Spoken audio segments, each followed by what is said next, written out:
Au cours des 100 dernières années, le Parti communiste chinois dirige le peuple dans la réalisation de la démocratie populaire en Chine.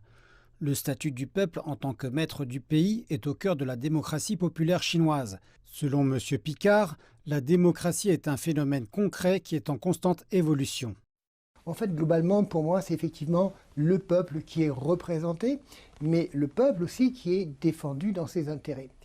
Et on est toujours, je veux dire, aujourd'hui, dans une définition qui va évoluer. C'est pour cela que les combats de mots où on dit tel pays est démocrate, tel pays ne l'est pas, non. Il y a d'autres critères fondamentaux qui sont notamment, effectivement, l'expression du peuple, mais pas uniquement, mais c'est le bien-être du peuple. La Chine a créé une démocratie populaire sur l'ensemble du processus conformément à ses conditions nationales. Cela représente le principe fondamental auquel la Chine adhère dans le développement de la démocratie. Il y a avant tout le respect des valeurs fondamentales.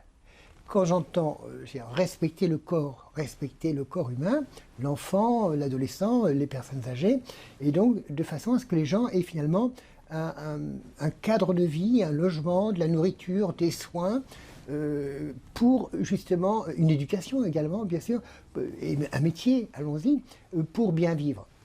Et effectivement, ces gens doivent être représentés d'une façon ou d'une autre, d'une façon honnête. La démocratie dans un pays ne doit pas être un concept imposé de l'extérieur. Selon M. Picard, la Chine doit concevoir la forme de démocratie la plus adaptée en fonction de ses conditions et de ses réalités. Non, on ne peut absolument pas imposer, même d'un pays à l'autre, le même modèle, parce qu'on a une culture, on a une richesse, et puis on a un niveau de développement qui fait qu'il faut y aller au fur et à mesure.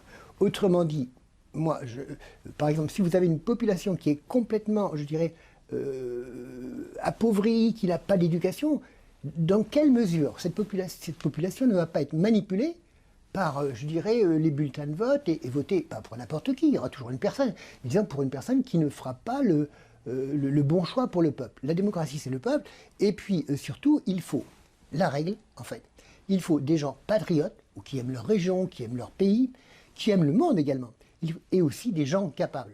Je crois que si on avait ça dans tous les pays, eh bien, on avancerait beaucoup au niveau de la démocratie. Aimer son peuple, être capable, et puis être patriote. Il n'existe pas de modèle figé pour la démocratie. En réalité, elle se manifeste sous de nombreuses formes. La quête et les expériences de l'humanité en vue d'une plus grande démocratie ne cesseront jamais.